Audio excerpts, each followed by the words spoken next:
kung ano man po yung aking mga ibinabahagi, subukan nyo po yan, wala pong mawawala. Pag sinanay nyo po yung sarili ninyo, sa pagtaas po lagi na ganyan, at muna po yung kanyang frequency.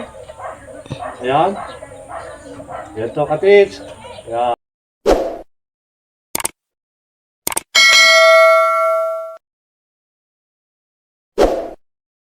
So mapagpalang araw po at magandang buhay sa ating mga kababayan, sa ating pong mga katiits.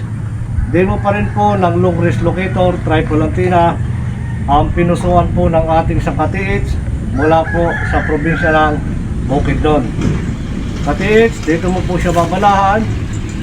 Kung ano po yung ating ibabala sa ating triple antenna, yun po yung malulukit o ituturo po ng ating triple antenna.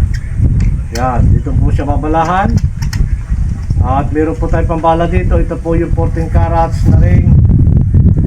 Yan. At sa paglagay mo po niyan, kahit hindi yan po iigpit mo ng todo, kahit luwag lang yan, huwag lang malalaglag po yung ating bala. So sa paghila pa rin po ng ating antena, yan, ganyan lang po yung paghila natin.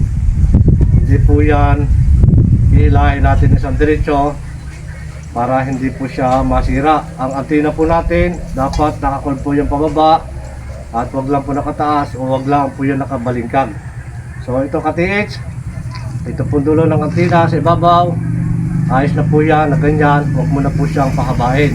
So mahalaga pa rin po ang bearing, ang handle, dapat po yan ay paikutin mo siya bago mo gamitin, yung hindi po siya nabibigil. So ito po yung long range locator triple antenna na pang long distance, at ito po ay mayroong positive, negative at ground balance na pwede po natin gamitin sa ilalim.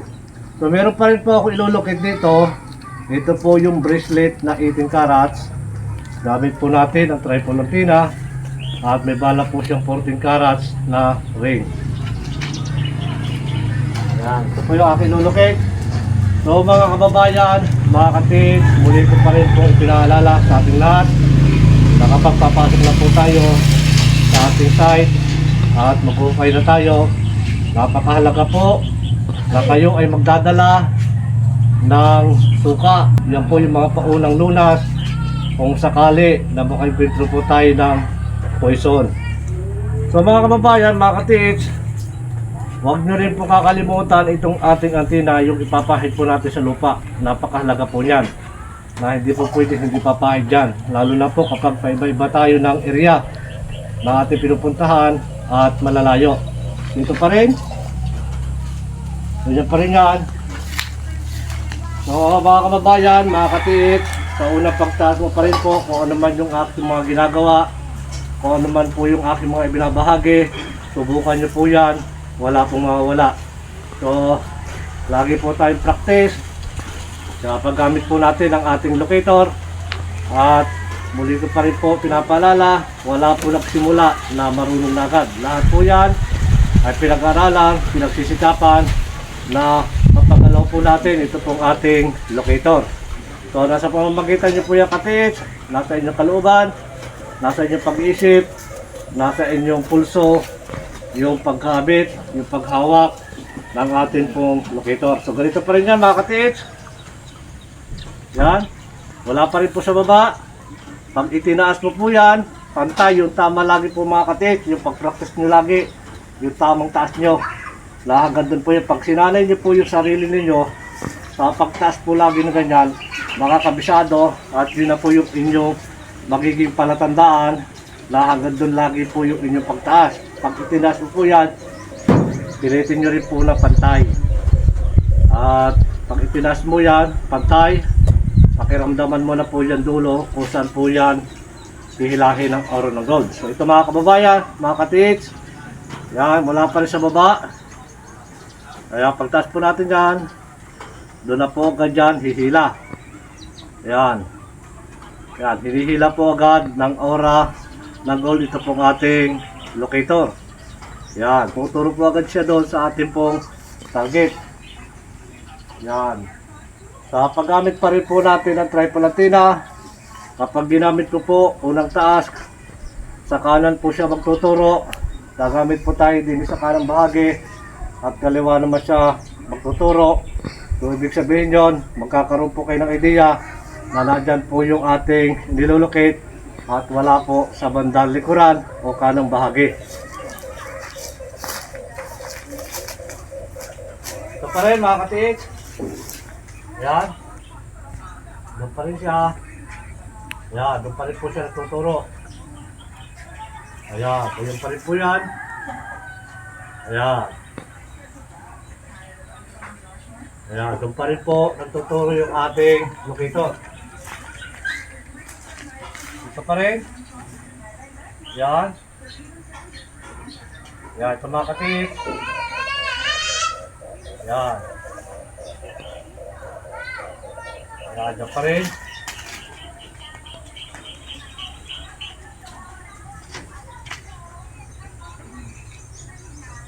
Ayan, doon pa rin siya nagtuturo.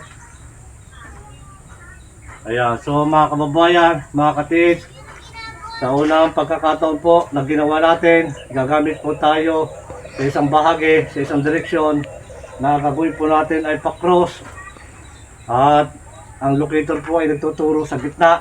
So yan po yung idea natin na nandyan po lumalabas o sumisigaw po yung aura ng gold. Ito pa rin. Yan, dyan pa rin siya. Ganyan po yung ating triple antenna. Ayan. Ayan, dyan pa rin.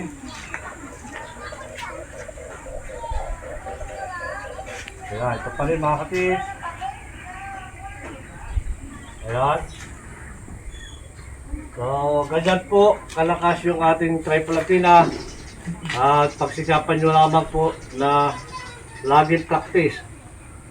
At wala po imposible, pagkakalog rin po yan ang pagpapagalaw po ng locator. Ayan, ito pa rin mga katiits, tatapatan ko ito. Ito po ang ating tinatarget. Ayan, so mga kababayan, kapag hawak pa rin po ng ating triple antenna, kapag kuha pa rin po ng ground, ayan, ayan po yan. Ganyan na po yung ating ganyan na po yung ating triple antenna. Ayan. Ganyan po yan. Ito katiits, ito po yung aking nilulocate. Ayan. At kapag natapatan po yan, ang ating triple antenna po ay bumubuo ulit siya ng frequency. Ibig sabihin, nasa tamang tapat po tayo ng ating pong nilulocate. Maging yan po ay nasa malalim na lugar. Ayan, ganyan po yan. At buo na po yung kanyang frequency. Ayan. Yan to katiits. Ayan. Mula po sa probinsya ng Bukidnon. Ito po yung iyong pinusuan. Long range locator, triple antenna. Ayan, ganyan po yung kanyang pang-ikot. Maga po yan ang pang-ikot ng ating triple antenna. Lalo na kapag natapatan na po natin yung aura ng gold, ay hindi po mahihirapan yung triple antenna na umikot. Maalwan, magaan po yung kanyang pag-ikot. Hindi po natin pwedeng pilitin. Napaikutin po natin ang triple antenna kung hindi naman po siya iikot. So mga kababayan, ito pa rin. Sa pangalawang pagkakataon pa rin po, natatapatan po itong ating target. Yan ito. Ito pa rin. Ayan, hintayin po natin yung paggalaw ng ating triple antenna. Hihila po yan. Pupunta at magtuturo doon sa ating pong target. Ayan, ito rin.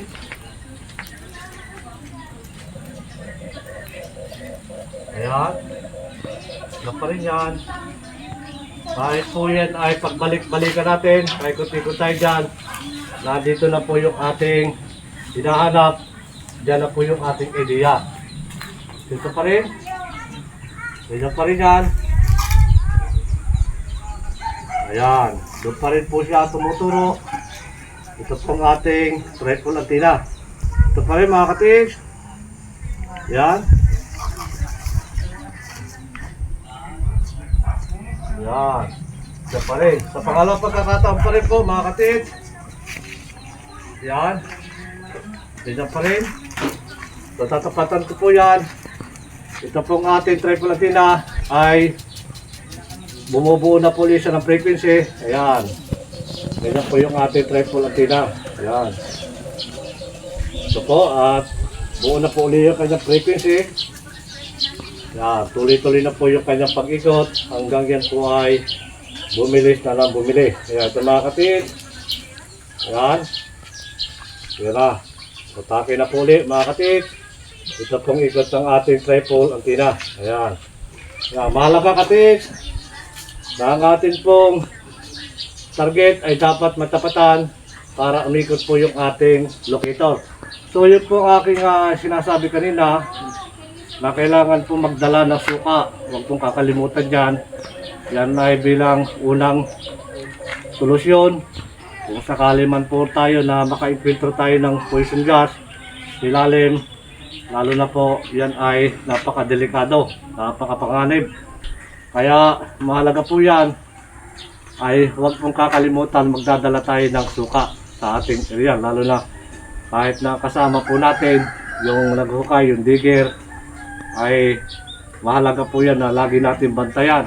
Ano man po yung mga mararamdaman natin na kakaibang amoy, lalo kapag nasa ilalim, agad po tayo ay aahon. Meron pong isang poison gas na hindi naman po masanghid yung amoy niya, hindi matindi, pero napakadelikado po niyan. Kaya mga kababayan, ingat-ingat lang po sa ating pong mga hinuhukay. Bago kayo maghukay, ay alamin niyo po muna kung mayroong poison gas at bomba. I-estimate nyo rin kung gaano siya kalalim para malaman po natin na kung hanggang saan po tayo mag-iingat. So sa lahat po ng mga katiits natin dyan, sa probinsya mo ng Bukidnon, shoutout po sa inyo lahat. Maraming salamat. Huwag pong kalimutan mag-subscribe sa aking channel. Pagpalain tayo ng maraming biyaya at higit po isang magandang kalusugan. Mula po sa probinsya ng Bukidnon, ito po yung kanyang pinusuan, long range locator, triple antenna. Maraming salamat mga katiits.